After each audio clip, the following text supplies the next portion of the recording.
மக்களிடத்திலே போய் நீங்கள் எல்லாரும் நீங்கள் ஒர்க் ஃப்ரம் ஹோமுக்கு நீங்கள் மாறுங்கன்னு சொன்னால் அது எப்படி சாத்தியமாகும்? ஒர்க் ஃப்ரம் ஹோமை பொறுத்த வரைக்கும் கொரோனா காலகட்டங்களில் கூட அது யாருக்கு சாத்தியமாச்சுன்னு சொன்னால் மிகப்பெரிய ஐடி நிறுவனங்களுக்கு மட்டும்தான் சாத்தியம். ஆஃபீஸில் உட்காந்து ஏசியில் உட்காந்து வேலை பார்க்குறவங்களும் சாத்தியம். அது மாதிரியான அந்த ஆன்லைன் வேலைகளை அலுவலகத்திலிருந்து பார்க்கக்கூடிய வேலைகளை வீட்டில் உட்காந்து பார்த்துக்கலாம். அந்த மாதிரி துறைகள் மட்டும்தான் இன்றைக்கி மக்கள் இருக்கிறாங்களா? எவ்வளவோ இன்றைக்கி சாமானிய மக்கள் ரோட்டில் இறங்கி வேலை செய்யக்கூடிய மக்களாக இருக்கிறாங்க. வாகனங்களை பயன்படுத்தினால்தான் பொருளாதாரத்தை திரட்ட முடியும் என்ற நிலையில் ஏராளமான மக்கள் இருக்கிறார்கள். அன்றாடம் போய் காய்கறிகளை உணவுப் பொருட்களை சந்தைப்படுத்தக்கூடிய விற்கக்கூடிய ஏராளமான சாமானிய மக்கள் இருக்கிறார்கள். இப்போ அப்படிப்பட்டவர்கள் எல்லாம் நீங்கள் வெளியில் போகாதீங்க வீட்டில் உட்காந்து வேலை பாருங்கன்னு சொன்னால் எப்படி அந்த ஒர்க் ஃப்ரம் ஹோம் சாத்தியமாகும்? हमने कोरोना के समय में वर्क फ्रॉम होम की, ऑनलाइन मीटिंग्स की, वीडियो कॉन्फ्रेंस की, ऐसी अनेक व्यवस्थाएं विकसित की और हमें आदत भी हो गई। आज समय की मांग ऐसी है कि उन व्यवस्थाओं को हम फिर से शुरू करें तो वो देश हित में होगा। செய்தியும் சிந்தனையும் என்ற நிகழ்ச்சியின் மூலமாக அன்றாடம் நாட்டில் நடைபெறக்கூடிய நிகழ்வுகள் குறித்து அது தொடர்பாக நம்முடைய பார்வைகள் குறித்து தொடர்ச்சியாக பார்த்து வருகின்றோம். அதன் அடிப்படையில் இந்த செய்தியும் சிந்தனை நிகழ்ச்சியில் நாம் பார்க்க இருக்கக்கூடிய தகவல் என்னவென்றால், நமது நாட்டினுடைய பிரதமராக இருக்கக்கூடிய திரு மோடி அவர்கள் நாட்டு மக்களுக்கு ஒரு வேண்டுகோளை விடுத்துள்ளார்கள். ஹைதராபாத்திலே நடைபெற்ற பாரதிய ஜனதா கட்சியினுடைய அந்த பொதுக்கூட்டத்திலே பேசும்போது, நாட்டு மக்களை நோக்கி நாட்டு முன்னேற்றத்திற்காக நீங்கள் சில காரியங்களை நீங்கள் செய்ய வேண்டும். தங்கம் வாங்கிறத அதிகமாக வாங்காமல் நீங்கள் அதை நீங்கள் குறைச்சிக்கிடணும். அது மாதிரி வெளிநாட்டு பயணங்கள், வெளியில் செல்லக்கூடிய பயணங்கள்லாம் நீங்கள் குறைத்து கொள்ள வேண்டும். இதோட மிக முக்கியமானது என்னென்னு சொன்னால், நீங்கள் மீண்டும் கொரோனா காலத்தில் எப்படி ஒர்க் ஃப்ரம் ஹோமில் நீங்கள் வேலை பார்த்தீங்களோ அது மாதிரி நீங்கள் வீட்டிலிருந்து உங்களுடைய வேலைகளை செய்யக்கூடிய ஒரு நிலைக்கு மீண்டும் அந்த கொரோனா காலத்தில் செய்த அந்த ஒர்க் ஃப்ரம் ஹோம் என்ற நிலைக்கு நீங்கள் மீண்டும் திரும்ப வேண்டும். இது மாதிரியான செயல்பாடுகளை எல்லாம் நீங்கள் செய்ய வேண்டும். என்ன காரணம் அப்படின்னு சொன்னால், நாட்டிலே தற்போது அதிகமான எரிபொருட்களினுடைய தேவை அதிகமாக இருக்குது. எரிபொருள் பற்றாக்குறை அதிகமாக நாட்டில் நிலவுகின்றது. என்ன காரணம்னு சொன்னால், மேற்காசியாவில் நடைபெறக்கூடிய அந்த போர், ஈரானுக்கும் இஸ்ரேலுக்கும் இடையில் நடைபெறக்கூடிய அந்த போர் காரணமாக இது மாதிரியான ஒரு நிலை ஏற்பட்டுள்ளது. ஈரானுக்கும் அமெரிக்காவுக்கும் இடையே நடைபெறக்கூடிய அந்த போரின் காரணமாக மிகப்பெரிய அளவில் எண்ணெய் பொருட்களுடைய பற்றாக்குறை ஏற்பட்டிருக்குது. எரிபொருள் பற்றாக்குறை நாட்டில் அதிகமாக நிலவுகின்றது. கேஸ் தட்டுப்பாடு அதிகமாக இருக்குது. அப்போ இதையெல்லாம் சரி செய்வதற்காக வேண்டி என்ன செய்யணும்னு சொன்னால், நீங்கள் வெளியில் எங்கேயும் அதிகமாக போக வேண்டாம். நிகழ்ச்சிகளில் நீங்கள் கலந்து கொள்ள வேண்டாம். வெளிநாட்டு பயணங்கள்லாம் நீங்கள் எங்கேயும் போக வேண்டாம். எல்லாத்தையும் நீங்கள் இழுத்து மூடிட்டு வீட்டிலேயே உட்காருங்க. வேலையை செய்யறதுக்கு என்ன செய்யணும், அது நீங்கள் ஒர்க் ஃப்ரம் ஹோமே மீண்டும் நீங்கள் அந்த நிலைக்கு வாங்க என்று சொல்லி ஒரு அழைப்பை விட்டிருக்கிறார். இது எந்த அளவுக்கு மக்கள் மத்தியில் மிகப்பெரிய விஷயத்தை ஏற்படுத்தியிருக்குன்னு சொன்னால், இது எப்படி நம்முடைய நாட்டில் இருக்கக்கூடிய இப்போது நிலைக்கு எப்படி சாத்தியமாகும்? தங்கத்தை பொறுத்த வரைக்கும் இன்றைக்கி விலை அதிகமான அளவில் விற்குது. அதை இன்றைக்கி சாமானிய மக்கள் இன்றைக்கி யாரும் போயிட்டு தினமும் போய் யாரும் நகைக்கடையில் நின்று தங்கம் வாங்கக்கூடிய நிலைக்கு அதனுடைய விலை இல்லை. அது யார் வாங்குறாங்கன்னு சொன்னால், பணக்காரர்கள் தான் வாங்குறாங்க. ஏழை மக்களை பொறுத்த வரைக்கும் ரொம்ப அத்தியாவசியமான தேவைகள், திருமணம் அது மாதிரி நிலை என்று வருகின்ற போது குறைவான அளவில் வாங்கி கொள்கின்றார்கள். அதுதான் இருக்கக்கூடிய நிலவரம். எரிபொருளை பொறுத்த வரைக்கும் அவசியத்திற்கு அதை நம்ம கண்டிப்பாக பயன்படுத்த ஆக வேண்டும். அதை நீங்கள் அது மாதிரிலாம் நீங்கள் பயன்படுத்தக்கூடாது. வாகனங்கள் நீங்கள் யூஸ் பண்ணக்கூடாது. வெளிநாட்டு பயணங்கள்லாம் நீங்கள் தவிர்த்து கொண்டு நீங்கள் வீட்டில் ஒர்க் ஃப்ரம் ஹோமில் இருக்கணும் என்ற தகவலை அவர் சொல்கிறாருன்னு சொன்னால், இது இந்திய நாட்டினுடைய ஒன்றிய அரசினுடைய மிகப்பெரிய ஒரு நிர்வாக குறைபாட்டை தான் இது காமிக்குது. அரசு நிர்வாகம் இருக்குதுன்னு சொன்னால், இப்படி இருக்கக்கூடிய நிலையில் என்ன பண்ணணும், அதை சரி செய்வதற்கான வழிவகைகள் என்ன என்பதை சிந்திக்கணும். மக்கள் மட்டும்தான் இன்றைக்கி அதிகமான வாகனங்கள் பயன்படுத்துகிறாங்களா? எவ்வளவோ இன்றைக்கி அரசியல் நிகழ்ச்சிகள் நடக்குது. அரசியல் நிகழ்ச்சிகள், பேரணிகள் இன்றைக்கி எடுத்து பார்த்தோம் அப்படி சொன்னால் எத்தனையோ பொருளாதாரம் அதில் செலவு செய்யப்படுது. அதிகாரிகள் அது மாதிரி அமைச்சர்கள் போகக்கூடிய வாகனங்களை பார்த்தோன்னு சொன்னால், அதை பின்தொடர்ந்து ஏராளமான வாகனங்கள் பின்னாடி போகிறத பார்க்குறோம். அது மூலமாக ஏராளமான எரிபொருட்கள் பயன்படுத்தப்படுதா இல்லையா? இது பொருளாதாரத்தை வலுப்படுத்தக்கூடிய ஒரு காரணத்தை உட்கார்ந்து ஆய்வு செய்ய வேண்டும். அதை சரி செய்வதற்கான விஷயங்களை எல்லாம் இன்றைக்கு உட்கார்ந்து ஆய்வு செய்து அதை ஒரு தீர்வை எட்ட வேண்டிய இடத்தில் இருக்கக்கூடிய நாட்டினுடைய பிரதமர் மக்களிடத்திலே வந்து இது மாதிரி ஒரு எந்த விதமான ஒரு பொருந்தாத ஒரு காரணத்தை, பொருந்தாத ஒரு வேண்டுகோளை வைப்பது எந்த விதத்தில் எந்த ஒரு நியாயமாக இருக்கும், எந்த விதத்தில் சரியானதாக இருக்கும் என்று பல்வேறு மக்களும் இன்றைக்கு விமர்சனங்கள் வந்து முன்வைக்கிறாங்க.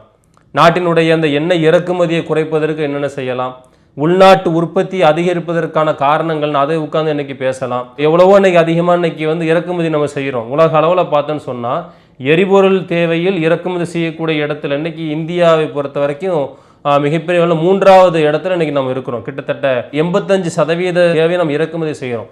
அப்போ அதை குறைப்பதற்கான என்னென்ன வழிகள் இருக்குது? அந்நிய செலாவணி இன்றைக்கு பல வகைகளில் வந்து வெளிநாடுகளில் இன்றைக்கி அது வந்து வீணாகுது.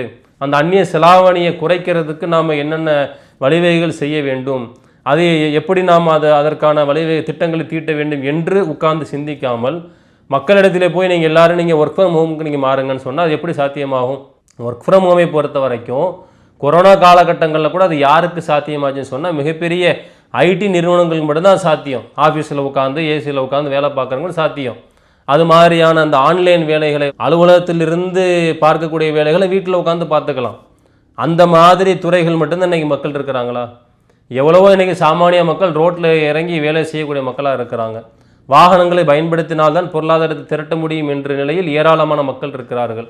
அன்றாடம் போய் வந்து காய்கறிகளை, உணவுப் பொருட்களை சந்தைப்படுத்தக்கூடிய, விற்கக்கூடிய ஏராளமான சாமானிய மக்கள் இருக்கிறார்கள். இப்போ அப்படிப்பட்டவர்களெல்லாம் நீங்கள் வந்து வெளியில் போகாதீங்க, வீட்டில் உட்காந்து வேலை பாருங்கன்னு சொன்னால் எப்படி அந்த ஒர்க் ஃப்ரம் ஹோம் சாத்தியமாகும்? வீட்டில் உட்காந்து என்ன வேலையை அவங்க செய்வாங்க? மக்களுக்கு தேவையான விஷயங்களை கண்டிப்பாக செய்துதான் ஆக வேண்டும். அதற்கு வேறு வழி இல்லையே. அவர்கள் வந்து அன்றாடம் உழைக்கக்கூடிய மக்களாக இருக்கக்கூடியவர்கள் டெய்லி வேலைக்கு போய் தான் ஆகணும். அவசியமாக வெளிநாடுகளுக்கு, வெளியூர்களுக்கு செல்ல வேண்டியவர்கள் கண்டிப்பாக வந்து போய் தான் ஆகணும்.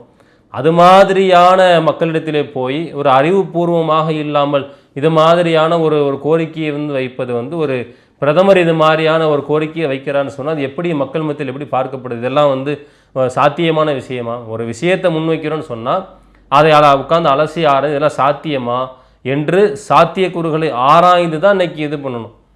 அதுக்கு என்னென்ன விஷயங்களை கையில் எடுக்க வேண்டுமோ அதையெல்லாம் இன்றைக்கு நம்ம உட்கார்ந்து சிந்திக்க வேண்டும். அதை விட்டு அரசு அதிகாரிகள் இன்றைக்கு வந்து அதிகாரிகளாக இருந்தாலும் சரி, அமைச்சர்கள், கட்சியில் இருக்கக்கூடியவர்கள் அவங்க போகக்கூடிய வாகனங்களை பார்த்தோன்னு சொன்னால் அதற்கு ஏராளமான பொருளாதாரம் அந்த எரிபொருள் வகையில் செலவாகுது. இன்னும் சொல்ல போனால் பிரதமர் அவர்கள் இந்த கோரிக்கையை வந்து எப்போ முன்வைக்கிறார்? மேற்கு வங்கத்தில் தேர்தல் வந்து நடந்து முடிஞ்சிருச்சு, தமிழகத்தில் தேர்தல் நடந்து முடிஞ்சிருச்சு. அது மாதிரி இன்னும் சில மாநிலங்களில் இந்த சட்டமன்ற தேர்தல் நடந்து முடிந்த பிறகு வந்து மக்கள்கிட்ட இந்த கோரிக்கையை வைக்கக்கூடிய பிரதமர் தேர்தல் நடைபெற்ற போது வச்சிருக்கலாமா இல்லையா? தேர்தல் நடைபெற்ற அந்த காலங்களில் எத்தனை ஊர்களுக்கு இவங்க போனாங்க, இவங்க கட்சியை சேர்ந்தவங்க போனாங்க, எத்தனை அரசியல்வாதிகள் எவ்வளோ வாகனங்களை பயன்படுத்தினாங்க, எத்தனை அரசு நிகழ்ச்சிகள், அந்த பிரச்சார கூட்டங்களுக்கு எத்தனை பொருளாதாரம் செலவிடப்பட்டது, எவ்வளோ எரிபொருட்கள் செலவாச்சு, அதிலெல்லாம் எத்தனையோ பொருளாதாரம் வந்து வீணாகும் போது வாய் திறக்காமல் அப்போதெல்லாம் வாய் திறந்து பேசினால் அரசினுடைய பலவீனம் வெளிப்பட்டுவிடும். அரசினுடைய அந்த நிர்வாக குறைபாடு மக்களுக்கு தெரிந்துவிடும். இது அரசினுடைய குறைபாடு தான், ஒன்றிய அரசை சமாளிக்க திராணி இல்லாமல் இருக்கின்றது என்கின்ற விஷயம் மக்கள் மத்தியில் பட்டவர்த்தனமாக தெரிந்துவிடும் என்கின்ற ஒரே காரணத்தினாலேயே அந்த தேர்தலெல்லாம் முடிகின்ற வரைக்கும் அவர் வாய்மூடி மௌனியாக இருந்துவிட்டு தேர்தல் முடிந்து இன்றைக்கு அந்த தேர்தலினுடைய அந்த ரிசல்ட் எல்லாம் வெளிவந்த பிறகு இன்னைக்கு மக்கள்கிட்ட உட்காந்து பேசுகிறாரு, நீங்கள் எல்லாம் எரிபொருள் பயன்பாட்டை குறைச்சிக்குங்க, அதிகமாக தங்கம் வாங்காதீங்க, வெளிநாட்டு பயணங்களை குறைச்சிங்கன்னு சொன்னால் சாமானிய மக்கள் யார் அதிகமாக வெளிநாடுகளுக்கு போயிட்டு இருக்கிறா, யார் வெளியூர்களுக்கு பயணம் செஞ்சு போயிட்டு இருக்கிறா? ஒவ்வொருத்தரும் இன்னைக்கு வெளியில் போகிறாங்கன்னு சொன்னால் அன்றைக்கான பொருளாதாரத்தை தேடுவதற்காக வேண்டி தான் போகிறாங்க. அப்போ அப்படி போகும்போது தேவையான எரிபொருட்களை வந்து பயன்படுத்ததான் ஆக வேண்டும். அப்படி மக்கள் பயன்படுத்தக்கூடிய என்னென்ன எரிபொருள் பயன்படுத்துகிறாங்க, அது மக்களுடைய தேவை எப்படி நாம் வந்து அது சரி செய்கிறது? இன்றைக்கு வந்து எரிபொருளினுடைய விலை வந்து எவ்வளோ அதிகமாக இருக்குது, கச்சாயினுடைய விலை குறைவாக இருந்த போதும் அதிகமாக தான் இருந்துச்சு. அப்போ அதையெல்லாம் எப்படி சரி செய்வது என்பதை உட்கார்ந்து பேச வேண்டிய, அதை குறித்து நல்ல முன்னெடுப்புகளை முன்னெடுக்க வேண்டிய ஒன்றிய அரசினுடைய ஒரு பிரதிநிதியாக, நாட்டினுடைய பிரதமராக இருந்து கொண்டு ஒரு பொருந்தாத ஒரு விஷயத்தை இன்றைக்கு மக்கள் மத்தியில் கொண்டு போய் சொல்றாருன்னா, இவர் எத்தனை ஊர்களுக்கு வந்து போகிறார், பிரதமராக இருந்து கொண்டு எத்தனை நாடுகளுக்கு வந்து சுற்றுலா போகிறாரு, எத்தனையோ நிகழ்ச்சிகளில் போய் கலந்துக்கிறாரு, அனாவசியமான செலவுகளை வந்து செய்கிறாரு, விலை உயர்ந்த ஆடைகளை வாங்கி போடுறாரு. இவரை போன்று இவருடைய கட்சியில் இருக்கக்கூடிய அமைச்சர்கள் எத்தனை ஆடம்பரமான விஷயங்களை செய்கின்றார்கள். அதிலெல்லாம் செலவாகாத ஒரு பொருளாதாரம், மக்கள் பயன்படுத்தக்கூடிய விஷயங்கள் வந்து செலவாகிவிடுமா? அதிலெல்லாம் சரி செய்யப்படாத இந்த அந்நிய செலாவணி பிரச்சனைகள், அதிலெல்லாம் சரி செய்யப்படாத இந்த இறக்குமதி பிரச்சனைகள், அன்றாட மக்கள் பயன்படுத்தக்கூடிய இதை குறைப்பதனால் மட்டும் சரி செய்து விட முடியுமா? தங்கம் வாங்காமல் இருந்தால் சரி செஞ்சிடலாம். இதெல்லாம் வந்து அந்த ஒன்றிய அரசினுடைய நிர்வாக குறைபாட்டை தான் பட்டவர்த்தனமாக மக்கள் மத்தியில் வெளிச்சம் போட்டு காட்டுகின்றதை தவிர அதை சரி செய்வதற்கு முயற்சி எடுக்காமல் இது மீண்டும் வந்து கொரோனா மாதிரி ஒர்க் ஃப்ரம் ஹோமுக்கு நீங்கள் திரும்ப வேண்டும் என்று மக்கள் மத்தியிலே கோரிக்கை வைக்கக்கூடிய விஷயம் என்பது இன்னைக்கு எப்படி பார்க்கப்படுதுன்னு சொன்னால் இதெல்லாம் ஒரு சாத்தியமில்லாத ஒரு விஷயத்தை பிரதமர் பேசுகின்றார். எந்த விதமான ஒரு காரணம் இல்லாத விஷயத்தை பேசுகின்றார் என்று மிகப்பெரிய ஒரு நிர்வாக குறைபாட்டை தான் மக்கள் மத்தியில் காட்டுகின்றது. ஆக இதை சரி செய்ய வேண்டும் என்று சொன்னால் எந்த வகையில் யார் யார் அதை சரி செய்ய வேண்டுமோ அவர்கள் முன்வர வேண்டும். அனாவசியமான கட்சி நிகழ்ச்சிகளுக்கு, பிரச்சாரங்களுக்கு, அது மாதிரியான விஷயங்களை வந்து செலவு செய்யாமல் நாட்டு மக்கள் அவசியமாக பயன்படுத்தக்கூடிய விஷயங்களை அரசாங்கம் தான் உதவி செய்யணும். அதற்கு என்னென்ன மக்களுக்கு தேவை இருக்குதோ அந்த எரிபொருட்களை சரி செய்வதற்கு வந்து என்ன வழிவகைகள், அந்த ஹெர்முஸ் நீரிலிருந்து அந்த நீர் மூடிட்டாங்கன்னு சொன்னால் எண்ணெய் பொருட்களை கொண்டு வர முடியலையா, அதை எப்படி நம்ம சரி செய்வது, இருக்கக்கூடிய அந்த எரிபொருள் தேவைக்கு ஏற்ப எப்படி நாம் அந்த மக்களுக்கு தேவையை பூர்த்தி செய்து கொடுப்பது என்பது அரசினுடைய கடமை, அரசினுடைய பிரதிநிதியாக இருக்கக்கூடிய பிரதமருடைய கடமை. அதையெல்லாம் செய்யாமல் மக்களுக்கு மட்டுமே கோரிக்கை வைத்துக்கொண்டே இருந்தால் இது மாதிரியான பிரச்சனைகள் கண்டிப்பாக சரி செய்யப்படாது. இன்னும் மேலும் நாட்டினுடைய பண வீக்கத்தை, அந்த அந்நிய செலாவணி பிரச்சனைகளை, இறக்குமதி பிரச்சனைகளை தான் அதிகப்படுத்தும். அதை சரி செய்வதற்கான என்ன ஆவணம் செய்ய வேண்டுமோ அதை சரியான முறையில் முறையாக திட்டமிட்டு செய்ய வேண்டும் என்பதுதான் நாட்டு மக்கள் அனைவருடைய ஒரு கோரிக்கையாகவும் இருக்கின்றது. அதை ஒன்றிய அரசு எடுத்து செயல்பட வேண்டும் என்பதை நாம் இந்த நிகழ்ச்சியின் மூலமாக ஒரு கோரிக்கையாக வைத்துக் கொள்கின்றோம். அஸ்ஸலாமு அலைக்கும் வரஹ்மத்துல்லாஹி வபரகாத்துஹு. அல்லாஹு அக்பர், அல்லாஹு அக்பர்.